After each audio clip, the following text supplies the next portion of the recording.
Good afternoon, members of the Marshal and the President this calendar year. Can I please have the commissioners starting with my left introduce themselves? Good afternoon, Ron Castorino, Richmond County Republican. Michael Andino, Bronx County Republican. Simon Shore, Kings Republican. Frederick Humane, Manhattan Republican. Michael Shaw, Queens Republican. Alan Slocum, Manhattan Democrat. John Plateau, Kings County Democrat. Bianca Perez, Bronx County Democrat. Ms. Michael Ryan, Executive Director. All right. Santos, Deputy Executive Director. Matt Graves, candidate representative. Nina Espino, Director of Personnel. Dennis Malkin, Council to Commissioners. Steve Richmond, General Counsel. Ralph Bailey, Deputy General Counsel. Great. Right, does anyone want to add anything to the agenda? I have a Queens personnel matter for executive session. Anyone else? All right, the minutes from September 30th, 2014. Has everyone had an opportunity to review them? Is there a motion to adopt the order? Mr. Chair, I did have an addition to the minutes, and they've been incorporated into To the minutes? I have a copy that was handed out to you, Commissioner. If you have one that says revised draft, number 3170, your addition is on the last page. Yes, I see. Thank you.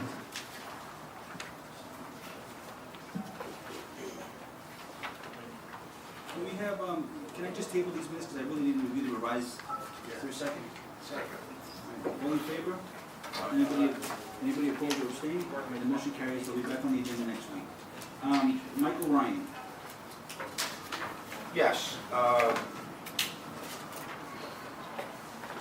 we have, we'll do item B first.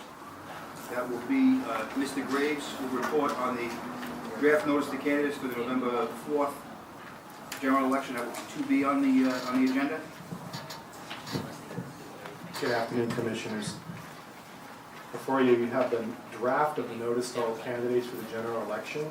I have conferred with Mr. Naudis about the dates, Mr. O'Grady, and as well Steve Richmond and legal. We've exhaustively proofed this and submitted for your approval to be sent out today, this afternoon. Is there a motion to accept this draft notice for all candidates? Are there any changes from what we would normally put in this? The only change, Commissioner, is the location. Manhattan for the canvas emergency ballots. They asked that it be done at the, BMF? no, I think the Manhattan Brooklyn will take place in the borough office, the way they were adopting the Brooklyn procedure. That's the only change other than the dates. We're adopting the Brooklyn procedure? How could Request that for your be? chief and deputy, acting deputy. No charge. So that's the only substantive change. All right, it's been made by Commissioner Moon. Is there a second? All right, all in favor? Anybody opposed or abstaining? The motion carries. Mr. Ryan, the ballot layout? Yes. We're moving on to agenda item number 2A, the ballot layout for the November 4, 2014 general election. On Friday at 1 p.m., last Friday, that would be the 3rd of October, there was a ballot layout committee meeting. The three... You want to do this? No. 3 commissioners in attendance were Commissioner Castorina from Staten Island, Commissioner Michelle from Queens, and Commissioner Arajo from Queens as well. And there was staff present. There was Mr. Saddy and Mr. John Norris, Tom Saddy, and myself, Ms. Sandow, and Ms. Perkins.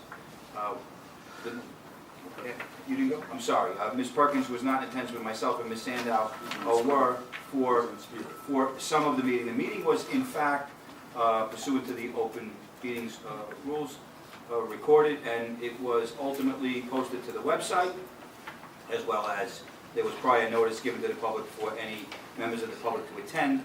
It was conducted in the executive session room to the left of this room, or to my left in this room, and no members of the public elected to attend.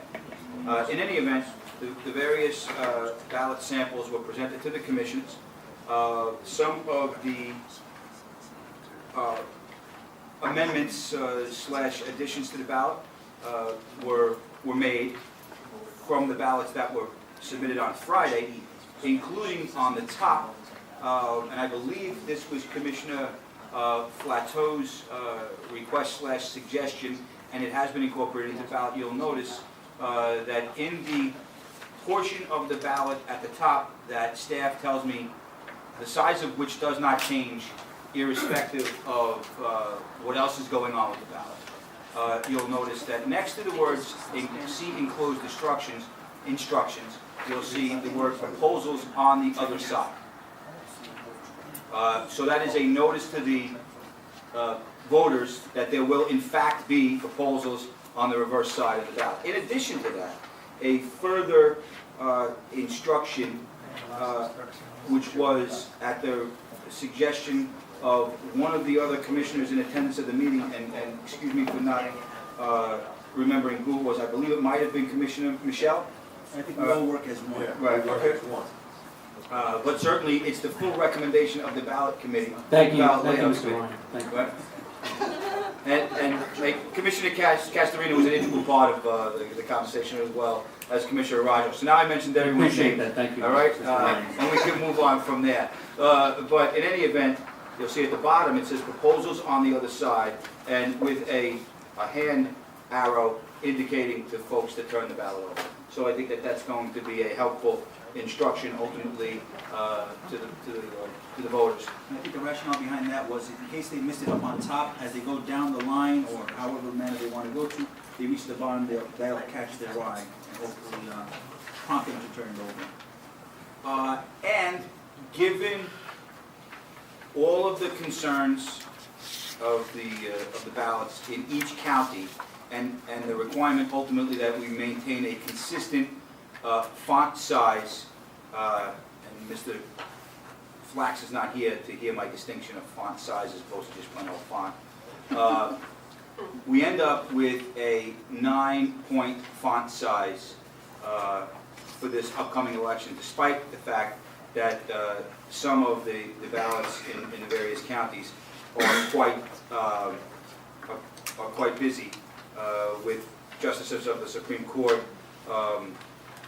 and representatives of Congress and members of the Assembly on the ballot. So we are quite pleased with not only the work and efforts of the ballot layout committee and the recommendation that they're making here today, but certainly Mr. Nordis and Mr. Sadi worked very diligently to provide a ballot that is as usable and as user-friendly as possible under the circumstances. So I certainly, not that it's required, but I would echo the sentiments of the ballot layout committee that these sample ballots be adopted as the ballots for the upcoming general election. And once that's done, the decision is made today, then we can certainly move forward and get the rest of the work that needs to be done in order to get this out to the printer as quickly as possible.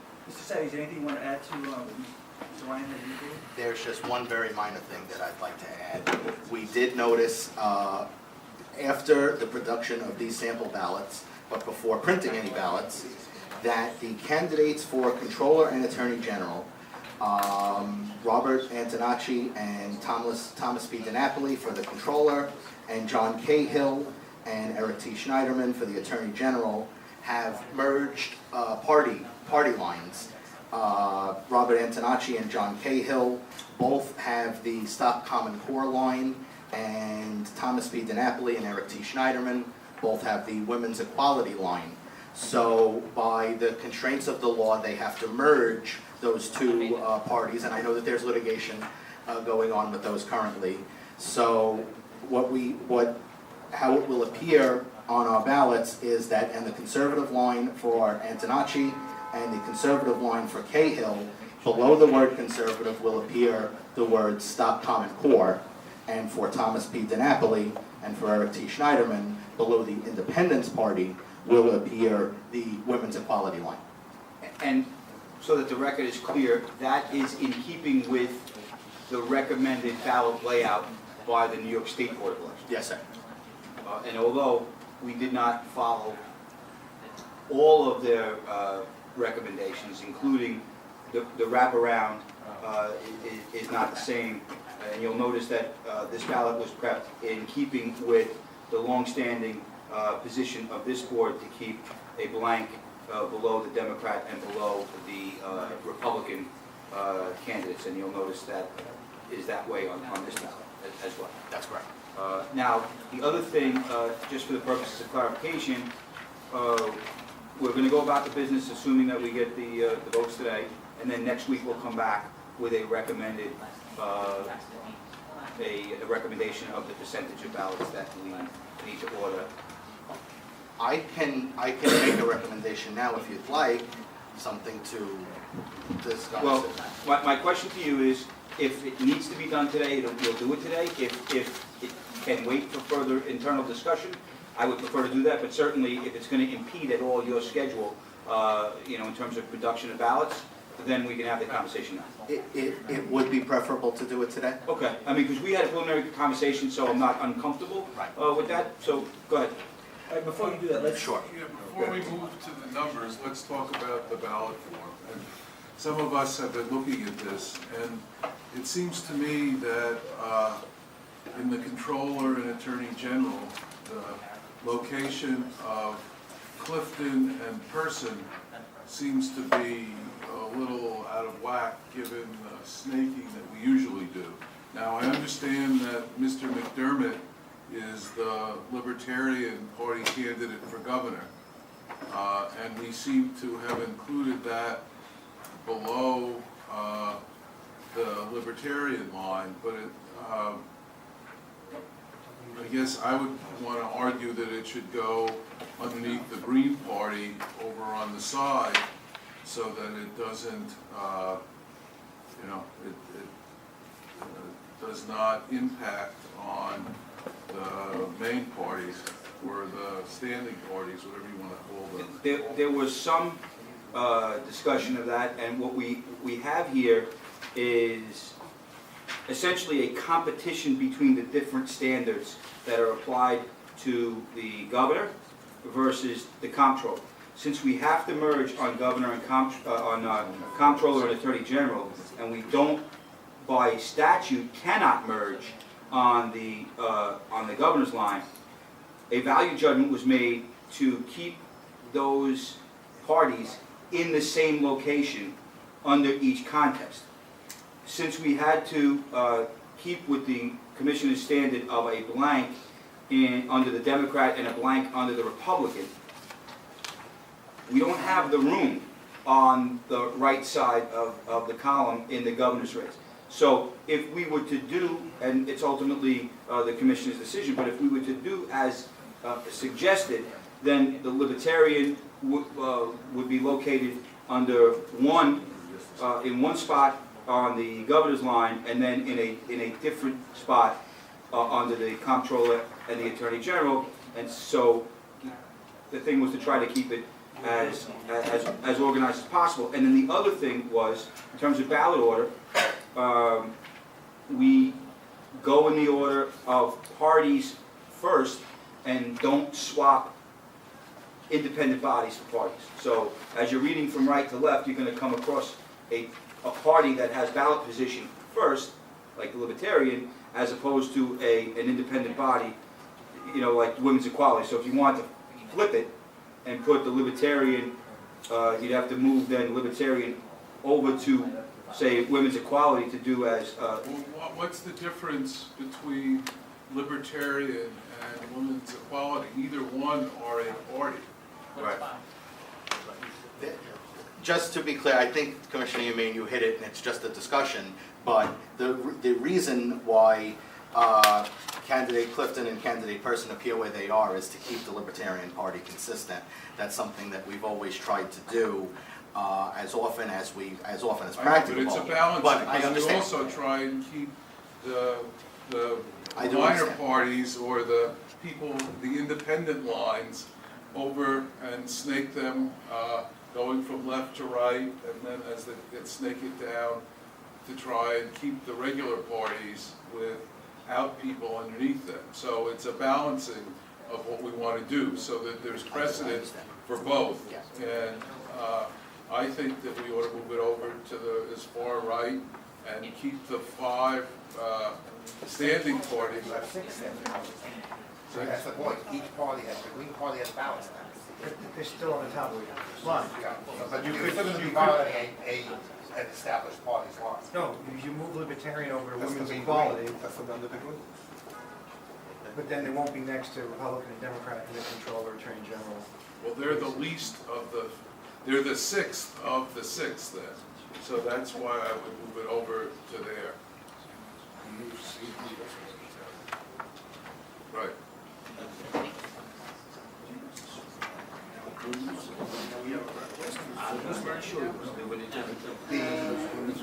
The candidates for controller and attorney general, both major parties have additional minor party lines, independent body lines, and the state board is advising, contrary to this board's policy, to merge them. So you will have them appearing, instead of under the Stop Common Core or the Women's Equality Party respectively, on their own, they'll be listed in the Independence Party for the Democratic / Family Party candidates with women's equality, and the Republican, the conservative candidate will have also Stop Common Core with them.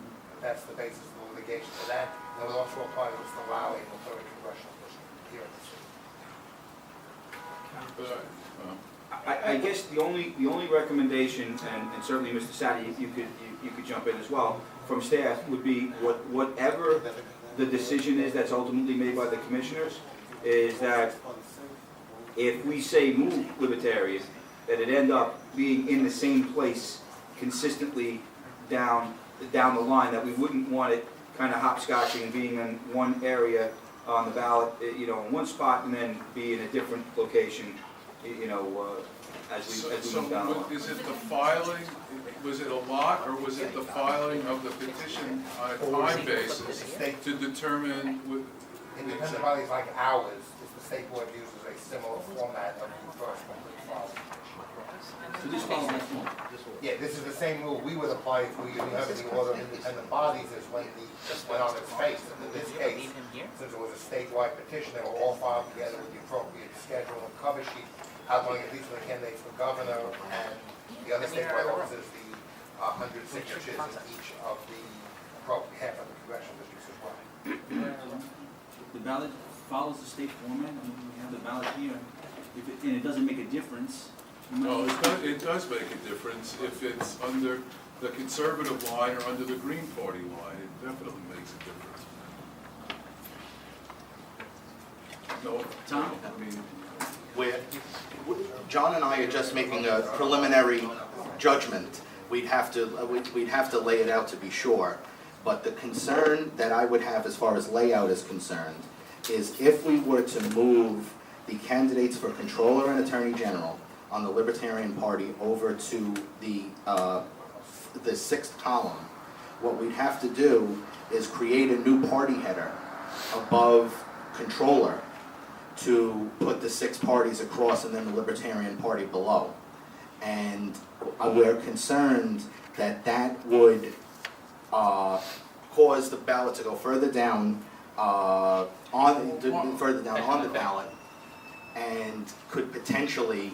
why would that matter? Don't you have to do it for Clifton in person anyway? No, because they're in the column that. As the head. Correct. The header gets automatically edited if you change the order of parties. So since right now Clifton is in the same column as Michael McDermott, it doesn't put another header row. If you change Clifton over without changing McDermott, it's going to then think, okay, well now this is a new order of parties and we'll provide a new header row. And that'll take up another 2 timing marks on the ballot and that'll shove the ballot off the bottom of the page, basically. Either that or we can then... Well, at least it wouldn't shove any of the ones that we were given here off the bottom of the page. Well, look at the Manhattan sample. It'll go off the bottom of the page.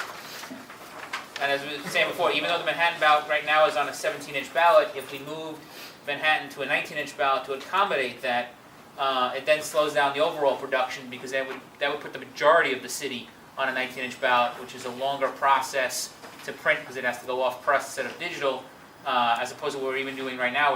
We're even pushing it with Brooklyn and Queens being on 19-inch and doing offset, whereas the other 3 boroughs are on the digital press. And then potentially slowing down when the ballots get delivered to your borough, and then when how much time they have to test the machines. So, besides that, we normally. Democracy should be held up. No, unfortunately, the date of the election is the date of the election. It's, you know, it's all a matter of where you want to take the time from to get it to get the ballot accomplished. Boroughs are on 19 inches already. Kings and Queens, and I don't even know if they'll fit. I'd have to see if adding that change to those ballots, because even though the samples here, because we would give a sample of a 3-language district, so you can see the 3 different languages, there are some Queens ballots that do run all the way to the bottom of the 19-inch ballot, that I don't even know if there's potentially even enough room to fit Queens on a 19-inch ballot with those additions, and it might even make then the font size smaller to accommodate cramming those additional header rows. And that's the last thing we want, to make the font size smaller. Everything's a balancing act. The more stuff you cram on the ballot, the potential it has for making the font size smaller so that it can accommodate everything. Because 19 is the end. We can't go any further than 19 unless you want to go to a 2-page ballot. 19 inches is as long as we can do. Is there any other discussion? I don't think you can, but what if, Commissioner Shamoon was asking whether there's a way of adding vote for one for those offices, and I said, I don't think you can do that. That's statutory. That's Statutory is only for vote for more than one. vote for any, and then over to vote for one. It's our proposal to add that, but the legislature has not acted on that proposal. I think that we should push for that. Well, it's not in the proposal to put the finger and turn over the ballot either, the proposal, but we're doing it, so that it better serves the voters. But we have to think of what's serving Does the the statute voters. say we can't do Yeah, it? but that's not within the statute I guess the ballot area, it's in another separate area which we control. That's Is that correct, John? That's why we were able to insert the finger? That would be a legal judgment. I defer to the lawyers in the room. In this case, in 7-1083, in every instance where multiple castings of votes is permitted for 2 or more candidates for the same office or position, the instructions on the ballot or machine shall read, vote for any blank, the blank space to be filled in with the number of persons to be nominated for the office or elected to the position. I think it's a specific provision for that. So it doesn't say you can't Right. do it. Tells you what you have to do if there are 2 Two, doesn't say what you can do if there's one. That's a major, doesn't prohibit it. It's just further instruction, I think, and if there's room for it, why not? Well, in some of the top offices, but if you notice as you get down further on the ballot, it would mean either we shrink the size of the name of the office titles, or we make the ballots longer and that fit it in. If you notice down like, we look at the Queen samples and such, the member assembly, the Senate, the judge. Consistent by doing it in the areas where we have the snake, and don't do it in the areas that we don't have the So snake. just the top 3 offices we talking about? Yeah. There's sufficient room in the top 3 offices to be able to make that addition. There's no good. We vote. Does that affect the font size in Queens? If we keep it to just the top 3 offices, no. You should be able to add that to the ballot with the space that's available.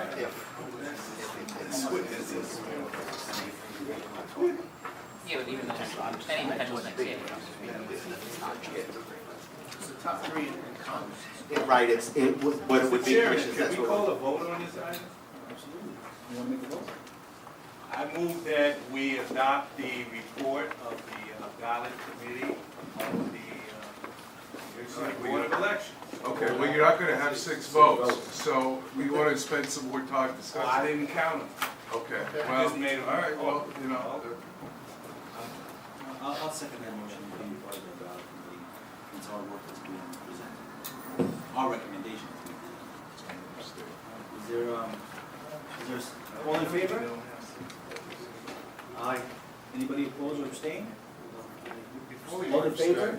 oh, I guess you do have 6 All in votes. favor? All in favor of the motion? Commissioner from the Bronx? We've got a proposal here about Are inserting you in space. favor? Motion carries. Roll call? Are you in favor or? We're here to discuss ideas, so if we have an idea, let's. I don't think that we should be voting at this particular moment, but if the vote is going to go, then I'll abstain. Alright, so the motion doesn't carry. I think the simple, idea or proposal here is whether if we can accommodate, and we have, which is a common, complaint among voters, it's probably reflected in our, overvote statistics. People are supposed to vote for one governor, it's all snaked up, so people, voters have a difficulty, navigating the ballot. So if we have the real estate available, I don't see a reason why we can't give further instruction, if it's not confusing, where the voters should vote for one or choose one. I think the statute tells us what we have to do if there are an option to choose two, but it's silent on what you do all the other times. So I feel that it's a good idea, and simply if we have a good idea, let's talk about it and implement it if we can. So gentlemen, do we have room to put it in there? We do have the room to put it in there, and I just wanted to throw this out there that I just ran by John just to be sure that there is a bit of a difference for the governor and lieutenant governor than the rest. And what I remember is how the ballots were printed in the past is because there are multiple candidates. I just wanted to be clear that because there are multiple candidates running in the same position, that the correct language, if it were to be, would not to be to say vote for any one. That's a point. And I think that we have in the past, both in my time as commissioner and my time as executive director, sometimes made decisions under the umbrella of the Equal Protection Clause and read statutes more literally than the statutes are designed to be read. For example, when we look at the instructions don't say only do this. It says that you shall at least do what's in the instructions. And I think that if there is some other instruction, a la proposals on the other side, or some other instruction that we can, assistance that we can give the voter to make the ballot more usable, it only makes common sense to explore those opportunities to do that. And that's what I think the purpose of this discussion is. And I'll leave it to the commissioners to make a determination what the appropriate language would be, but making the ballot more friendly and more user-friendly for the voters makes sense. That was the goal of the committee, and it continues to be the goal of the commissioners. So what language are we putting on the side there? Vote for one? It'd be vote once for the governor and then vote for one for the other contests. The idea is if you say vote for one and it's actually two names, it might confuse the voter. So saying vote once means basically fill one over. Right, because you have the, It's a ticket to Lieutenant governor governor and and lieutenant governor. you know. And then vote for one on the controller, the attorney general, and anywhere else that it wraps, that we have the room to be able to put it, so they'll know that when there's a second row, that they're only You voting. can't do that everywhere, Commissioner. One of the boxes. The justices need more than one. Well, justices already say vote for Vote four, for the first, or It vote would for be- two, or it would be down below. anything that's, Have Congress said vote once everywhere? It's just presumed he's voting for one candidate. Right. That's not what you hear at polling sites, and voters, they get confused. right. That's why we have the vote for one and where, and then vote once for governor. Where there's a wraparound for Congress? Yeah, that's what I'm saying, in any place where there's a Any second place, row, Any place there is. then there's the office title box is large enough to be able to then add that additional language. Okay. We can add that without impacting font size or ballots. So is the only change just adding vote one on the side, and that's it? Everything else, the rest of the ballot is being left alone? Well, Yes, as far as well, that. I think there was a Everything else stays the same? There was a different recommendation, right? I mean, one recommendation was under the governor and lieutenant governor, since there are two names there, and to avoid confusion, if you say vote for one, Right, you people say might vote be once. looking for the oval for the second person. But if you say vote once, right, then that should cover that particular contest.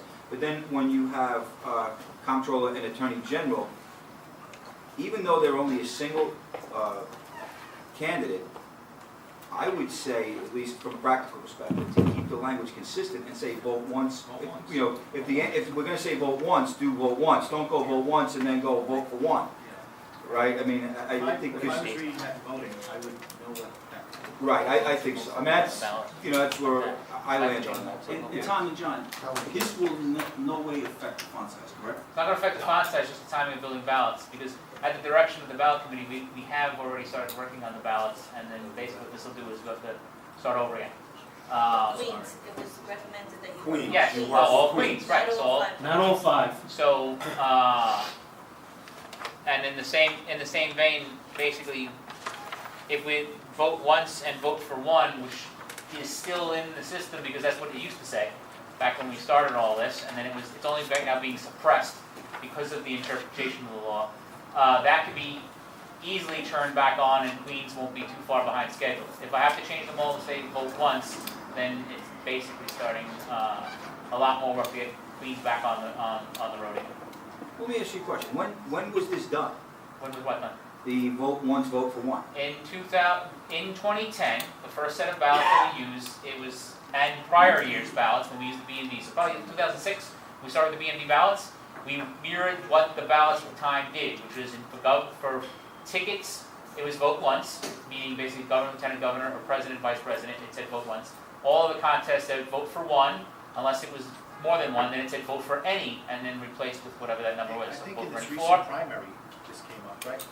At your side. And then- Governor, lieutenant governor, and then judge some. right, governor, up lieutenant. until, It has, Commissioner. up until,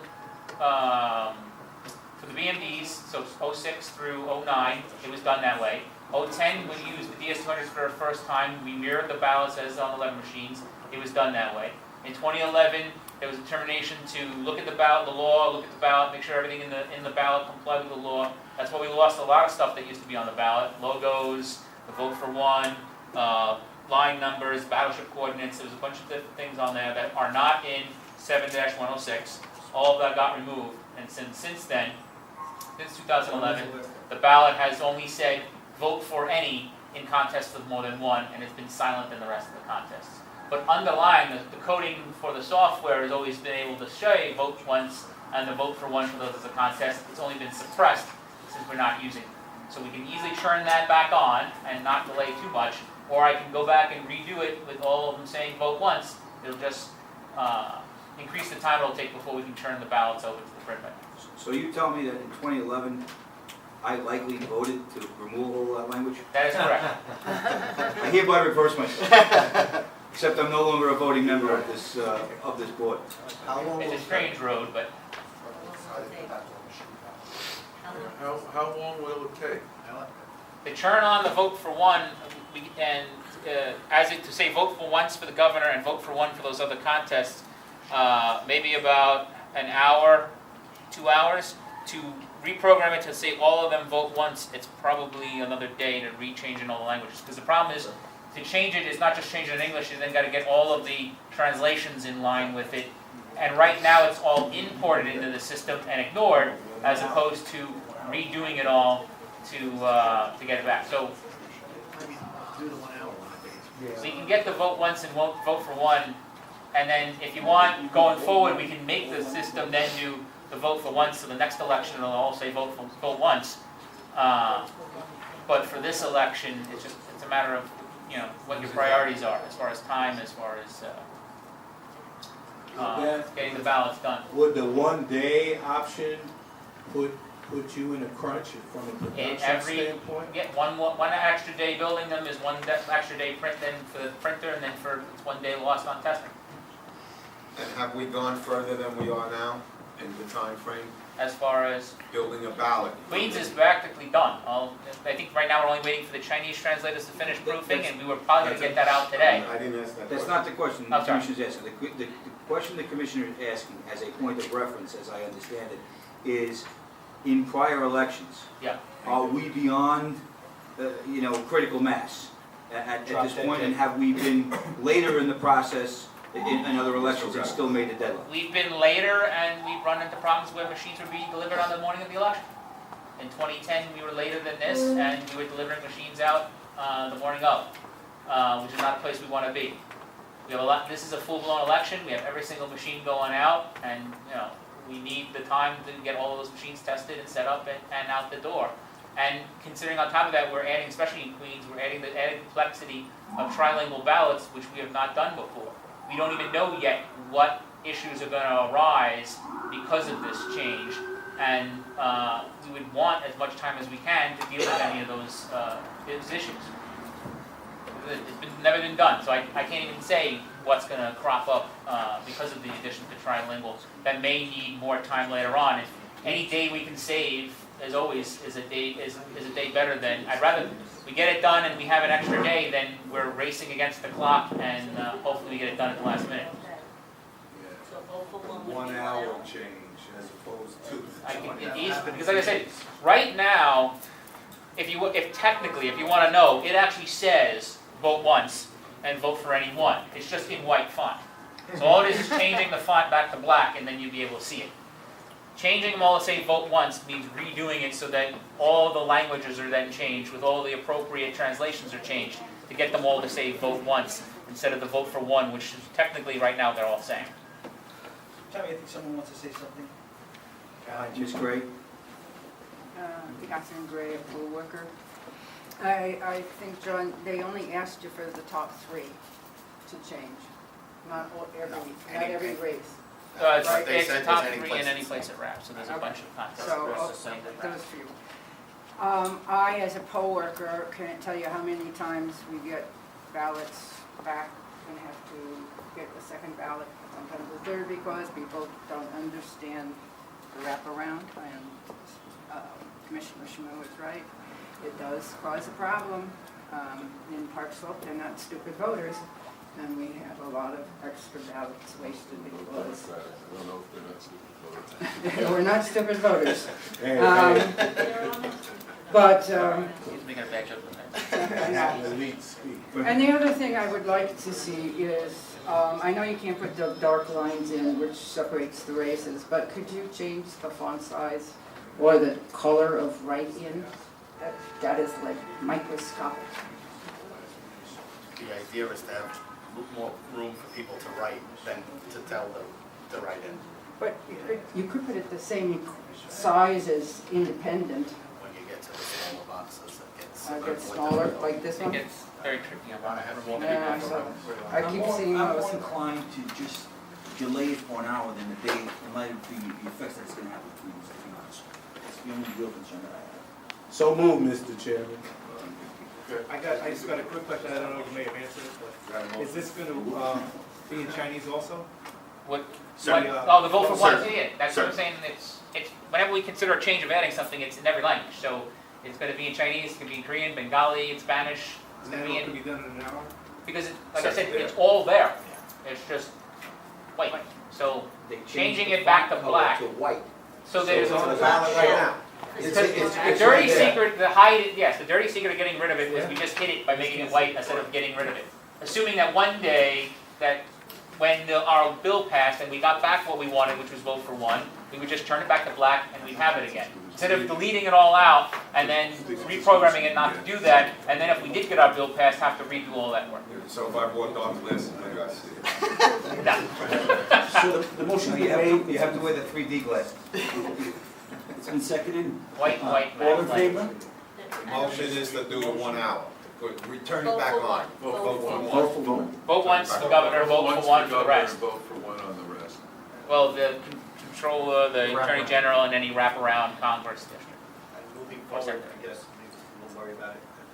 Absolutely. Well, I'd love to know now what you want to do moving forward. Do we reprogram for next year? But we can always come back to that debate. It's Well, changing yeah, so- it just so before we can do we're. it in December, that'll give you enough time to do it. Correct. Yes. and Absolutely. The more lead time we have, the more we can then reprogram the system to do what we this want was- automatically, as opposed to trying to correct it I at the last understand, minute. but if you're not programming it for Well, no, next I year don't need until, No. let's do it in December, let's put it on the calendar, and let's decide it then.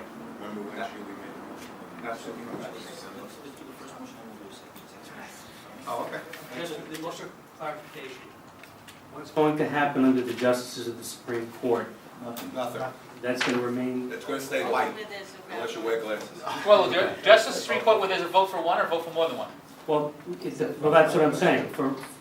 If there's a vote for any four, then that's going It to. stays there. That's That's going going to to remain. stay as vote for any four. And if there's only vote for one, then it'll be vote for one. It's not gonna say anything unless there's a wraparound. I don't think there's any justice with a I don't think wrap. so. I don't It's think only, we're only talking about adding the vote for one where there's two rows, where there might be confusion, and because it's the second row, that they have to vote for something in that second row, to tell them to vote for the one. All right, so the motion's been made, it's been seconded, all in favor? All right. Anybody oppose or abstain? All right, the motion carries.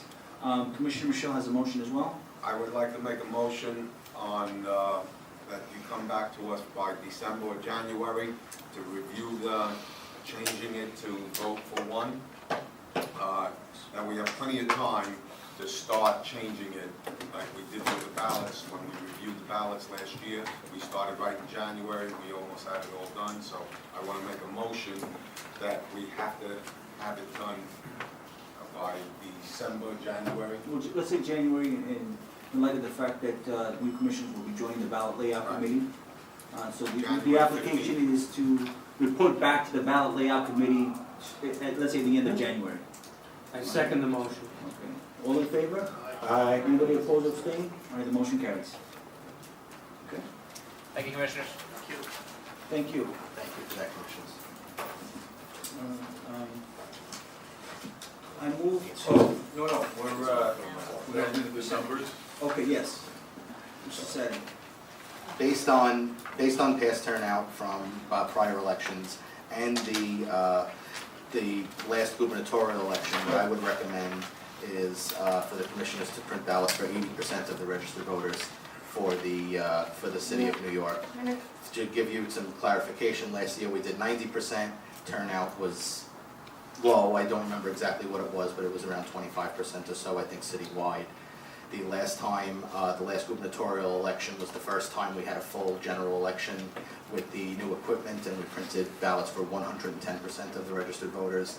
Again, turnout was in the mid-30s statewide, so that would be my recommendation. What? Could you repeat the recommendation? The recommendation is to print ballots, print general election ballots for 80% of the registered voters in the city per election district. That's the basis that we've used to print ballots for each election, is a percentage of the voters in each election district. What has been the turnout in the gubernatorial elections for the past three? I can tell you in 2010, it was in the mid-30s citywide. It was So if like we did- 39% in Staten Island, 39% in. So if we did double, in Manhattan. that number, if we did somewhere in the vicinity of 60%, No, I said mid-30s.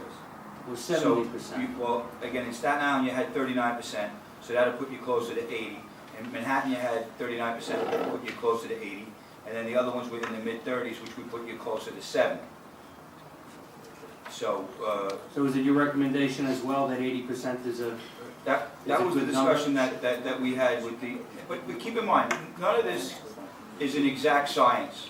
And it, of all the things that we do that's a balance, this is another one of those things that we do that's a balance. You don't want to find yourself in a position of running out. We can Right. have conversations, all night and all day about this particular portion of the system that is not user-friendly for us as the election administrators. So it really just comes down to a comfort level of how close to the bone the commissioners want to get. I mean, I think we're still leaving enough meat on the bone, at 80%. And if I heard you correctly, Tom, and I believe I recollect from our conversations, that we were at 110% in 2010. That's correct. So we're down 30% from there. So we're trending in the right direction as we're trying to do this very unscientific. and if and when we get to ballot on demand, we'll really be saving money. Correct, we're moving in that direction as well, for the military and the absentees. So where we stand ultimately on that for general election ballots is anybody's guess, and it's beyond the purview of those of us in this room as well. Don't forget 2010 was our first rollout of Right. the new electronic voting system, so I don't think we had anything to gauge or go by. And Right, and we're also shaving 10% off last year. I mean, last year we came to this board with a 90% recommendation, and now we're at an 80%. I thought we went to 75 in the June primary, didn't we? We did. But that's, That's again, That's a different limit. Right. This is the lowest that we've done to date for a general election. Is there any other discussion? Question, how many printers do we use to print all these ballots? Right now, One, correct. one, election day ballots. We are in the process of a procurement process for which, and it hasn't been finalized, so, I'm hesitant to discuss, all of the parameters of it, but we're working closely with DCAS, and there are 3 responsive bidders to the contract, to the RFP that was led. And as per the requirements of the RFP, we are in the process of setting up, at the expense of the responsive bidders, a visit by our staff, which Mr. Nordis and Mr. Sadi, along with a representative from DCAS, will be visiting the 3 vendors to see their operation, to help us come back to the commissioners about, where we land with that. We have 3 bidders, and we have to make a determination whether or not we think they can do the work. We're not there yet, but certainly the structure of that bid process was changed, moving away from this single vendor and single vendor only aspect that we have now, to a process that would allow multiple vendors, to produce ballots for election day. And exactly how that all works out, we're just not quite there yet. But certainly in 2015, there will be a change. Can you just convert the percentage into the amount of ballots you printed? What was that, I'm sorry? You're saying you're 80%. 80% is what? 3.5 million ballots, 2.5? 80% based on, there's approximately 4.2 million voters, I think, in the city. So at 80%, yeah, we're in the 3.6 range. 3.65. Yeah. Okay, I just saw, because sometimes you get confused by percentage to the actual number. I do understand. 3,360,000 on 4.2. Is there any reason to anticipate that the governor's going to change the residency rules again and require us to have more ballots than we would know? We don't know What's what's the going weather on, I don't know. Because that was the one time in recent memory where we've been caught short on ballots.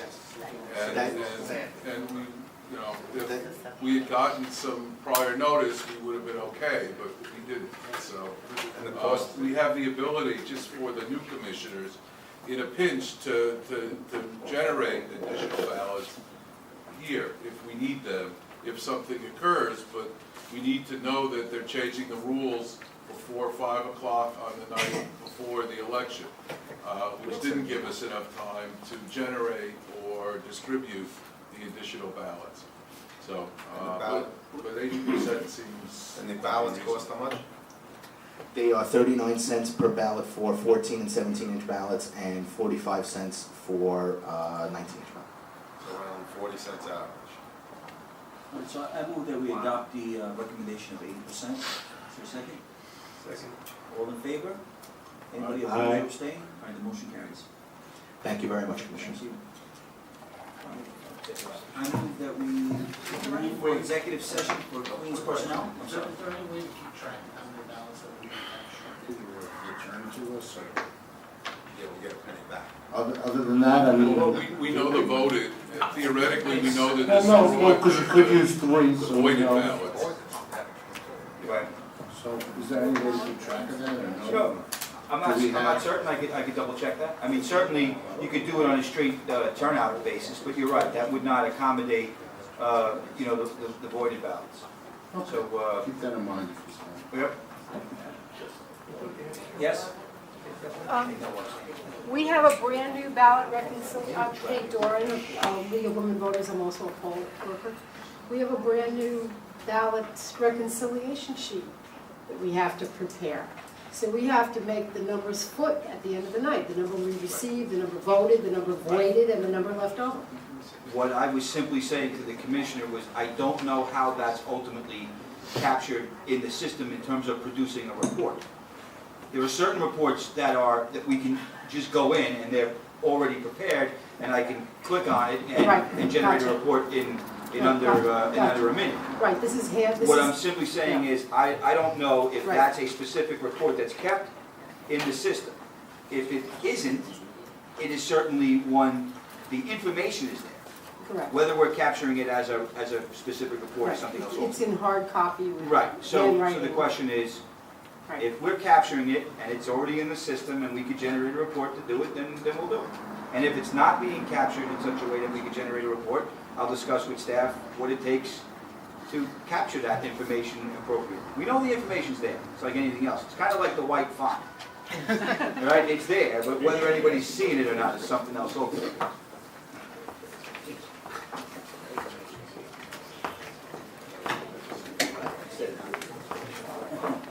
All right, I move that we move into executive session for police personnel matters. Is there a second? All in favor?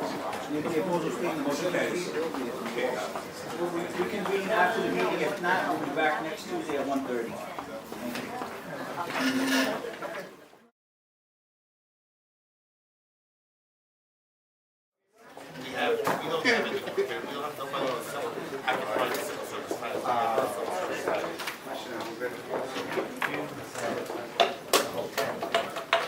All right, the following action occurred in executive session.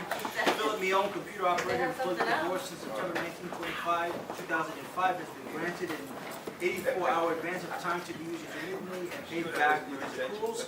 This grant of time is retroactive and the effective date is Tuesday, September 23rd, 2014. No further action is taken. Mr. President, Mr. President, Advance time, it says advance time. Mr. All right, is President. there a motion to adjourn executive session? Motion adjourned. Second. Mr. President. All in favor? Anybody opposed or abstaining? Yes, since you're out of executive session, you're still now in public session.